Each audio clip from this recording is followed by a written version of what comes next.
Hey listeners, my name is Elisha, the founder of the Witnesses podcast.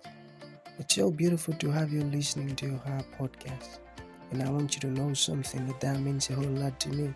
Thank you for tuning in. And one thing I love to tell all of our listeners is it's not just about you listening, but listening to understand. Understanding is the most important thing, so important. So you have to listen, learn, and practice. Thank you so very much and happy listening. Hi, Sharon. It's so nice to have you on the show. How are you doing today? I'm doing very well. It is so nice to be here. Yeah, not so good. Okay, Sharon, oftentimes I love to talk about the essence of the show, which is to invite amazing guests, amazing guests like Sharon to come talk to us about their triumphant stories. Because we believe that in our audience, there might be someone who is stuck up in a situation that Sharon came out of triumphantly. So by that person listening to you speak, he or she might actually pick an information from you that would actually lead to their transformation. So it's basically about causing transformation into the audience lives. You get it? So Sharon, within the next few minutes, let us get started with your story, the challenges that you faced, and how you overcame them. And afterwards, I've got some beautiful questions for you. Okay, Sharon, over to you. All right. Okay. So I'm my challenge is writing my book, or my challenges that caused me to write the book. Okay. So I grew up in a home with four brothers and parents who loved us very much. However, they didn't have the tools. Particularly my father. He was an alcoholic, and of course, as an alcoholic, he was sometimes violent. So I grew up with that. And then the interesting story is what happened was I went to a self-improvement course. And during the self-improvement course, I realized that I had some trauma in my life. And then um, um, so then I started working on trying to improve that, finding different ways. And then it included therapy, included self-help groups. And so I ended up doing a myriad of different techniques, which I then ended up learning and turning into a coaching program. And so my story basically goes from, as a child, I was frightened all the time, and as an adult, it didn't change until I decided to make the changes. One of the interesting things, though, is there's always a silver lining in everything. Coming out of the a sort of a turbulent, violent childhood, what ended up happening was I became very observant, and I could hear things and listen to things very acutely, which has really helped me, because from there I went into nursing. To become a registered nurse, and I worked in trauma centers in both Canada and the US, because of course that's where I was comfortable. And I worked with people that had both physical and emotional trauma. I also worked in communities. And then I decided, well, actually, it's a funny story. I was doing another self-improvement course, and my children were grown. And the person said to me, I was helping someone, and they said, "You're a coach." And I said, "No, I'm not a coach."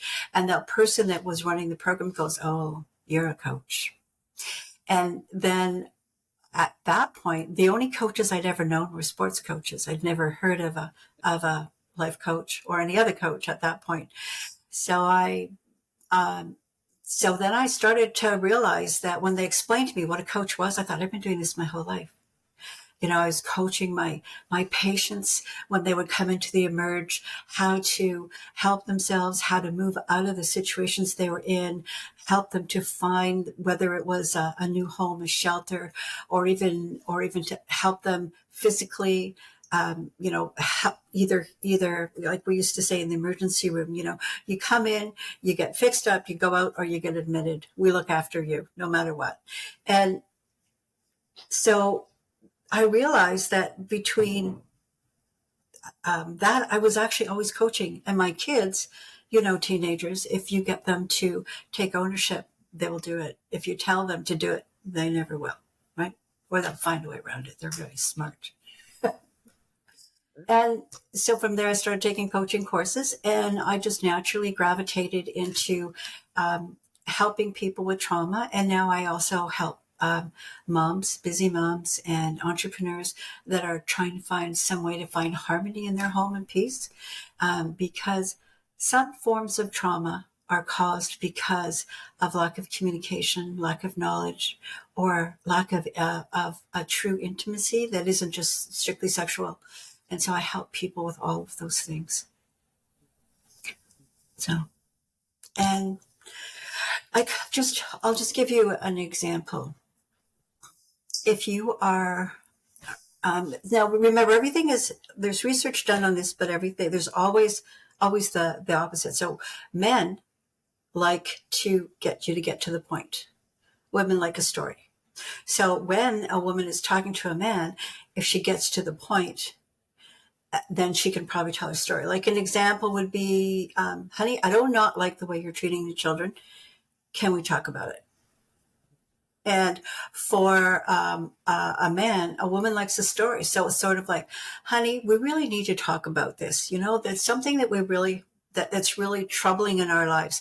And so by setting up your communication in a way that you understand how each other's mind works, then you know exactly how to get the conversation going, because it's by not getting the conversation going that causes anger and frustration, resentment, and all of those, as they build, cause strife with not just within your own family, but within your workplace, within your friends. I mean, how many friends have walked away because you had an argument and you didn't understand why they were upset?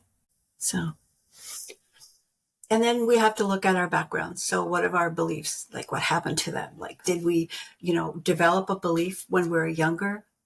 Like an example, the belief that I developed when I was younger was to hide, to not be seen. Because by not being seen, I was safe. And I did that for many, many years. And then I discovered that I liked being seen. And it still took a number of years for me to decide to get up on stages and come on podcasts and start talking to people. Because when I was young, that belief worked for me. However, when I was older, it didn't. So it was a belief for me. It was important for me to change. Beautiful, Sharon. I love that. Thank you.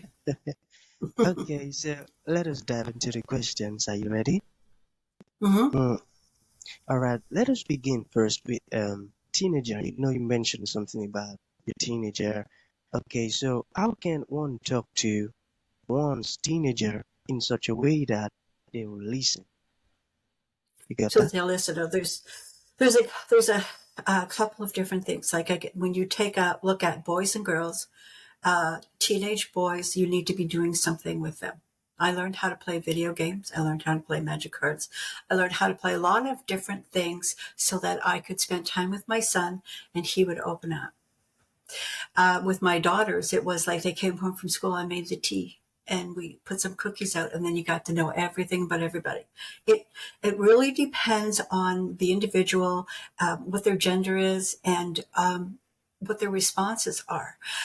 Another good thing is a long car ride. Everybody always talks lots in the car. Those are good ways to find out what's going on. So to get them to hear you, a lot of it is about being sure that you are showing them respect. You're treating them with dignity. Because respect and dignity are really important. When you feel dignity from a person, you feel honored and loved. You feel honored. And when you feel honored, it raises your self-worth.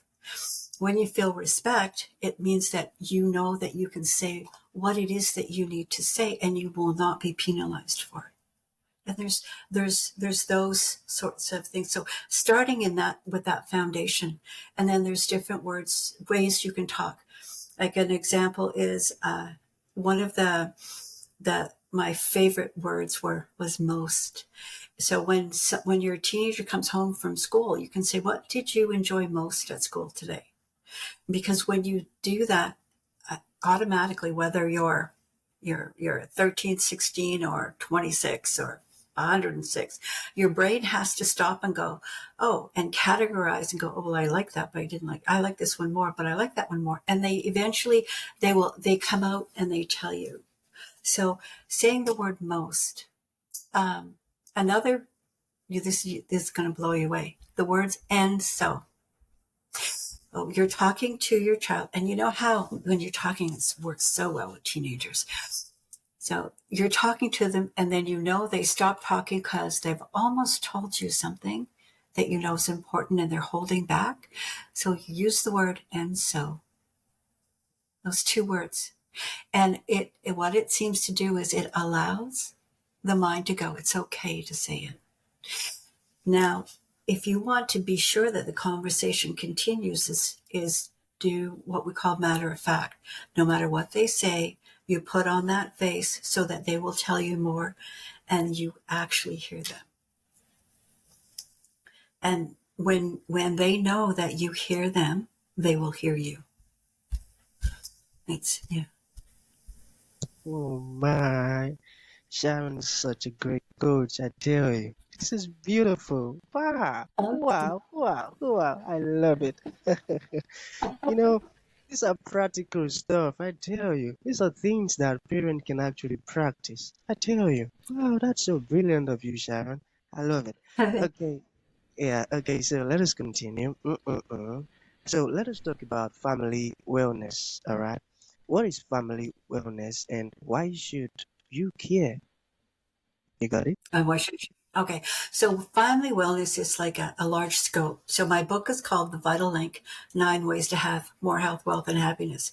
And in it, there's 9 areas of a person's life or a family's life where if you can optimize them, you will have harmony and peace in your home and in your life.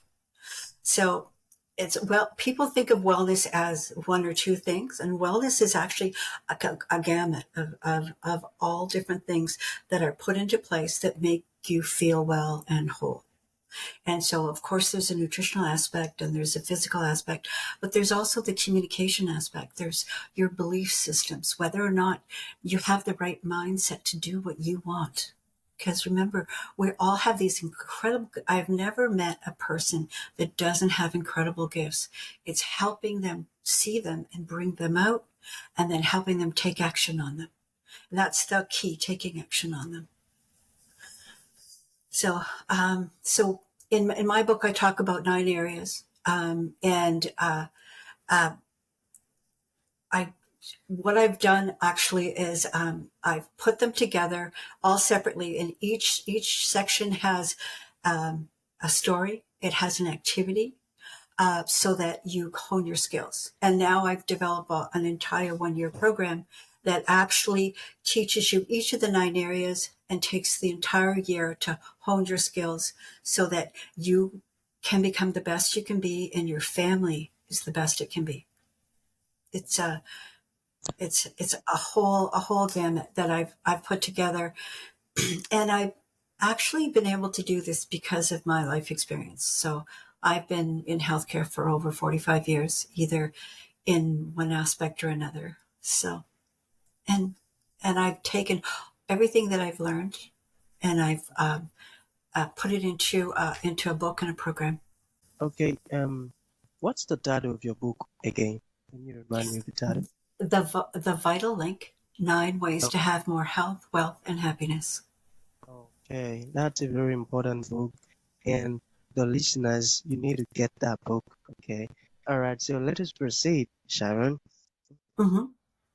All right, so this is the second to the last question. What is a family mentor and why do we need a family mentor? Okay, so a family mentor is somebody that can help you to realize the greatness of your family and how to nourish it, how to inspire, and how to maintain it. Life has ups and downs and ins and outs, and there are some days where you wake up and you think, why did I get out of bed today? And other days you bounce out of bed and you're like, man, this is the best day ever. And that's human nature. So it's about, so what a family mentor does is it helps you with the areas of your life where you want to uplift, and helps you maintain the areas of your life that you're already lifted. And we can do coaching either individually or family. And we like small groups, large groups, all the rest of it, so that we can, a mentor is someone that's been there and can guide you, right? So being a coach and a mentor, I can guide you. I can also help you find the keys and the little jewels and gems, because every family has magnificence in it. Every person does. And we don't always see it. And so I help you see it and then develop it. Okay, that's really, really amazing. That's such a Thank you. beautiful gift. I love that. Okay, so in conclusion, Sharon, let's say there was a piece of advice you'd like to give to the audience. What would that be? And let's say there are someone's listening, they would love to get your book, learn more about what you do and all of that. How can that be possible? Okay. So the last piece of advice I would give is be patient with yourself, because, life is a learning. When you were born, you weren't given a manual. When you had children, you weren't given a manual. It's about being patient and knowing that there will be another opportunity, and understanding that you are a perfectly imperfect being. And because you're perfectly imperfect, you can make mistakes and grow from them. Like I always say, there's actually no such thing as a mistake. You're just falling forward. The only time you make a mistake is if you choose not to learn. Thank you. You can reach me on number of ways. So I have I can give you, if you like, my scheduler, and people can call me, and I can give them a 30-minute free consultation, and we'll see whether or not you're interested in my program or to work with me. However, whatever works for you. And very often in the 30 minutes, I can usually help you solve one or two things that are bothering you. I also have, you can also reach me on LinkedIn and Facebook, and I have an email address. So would you like me to send those to you? Yeah, sure, definitely. Okay. Do I put them on here or? Hang on. Okay, let's round this up. Okay. So, Sharon, that's going to be the end of the show. Thank you for honoring the invite. Thank you for coming. It means a whole lot. Thank you. Oh, thank you very much for having me. This has been wonderful. Thank you for tuning in to this incredible episode. Your support means the world to us, and we truly value you. We look forward to having you join us for the next episode. If you enjoyed what you heard, please consider rating and reviewing us on Apple Podcasts. Your feedback is greatly appreciated.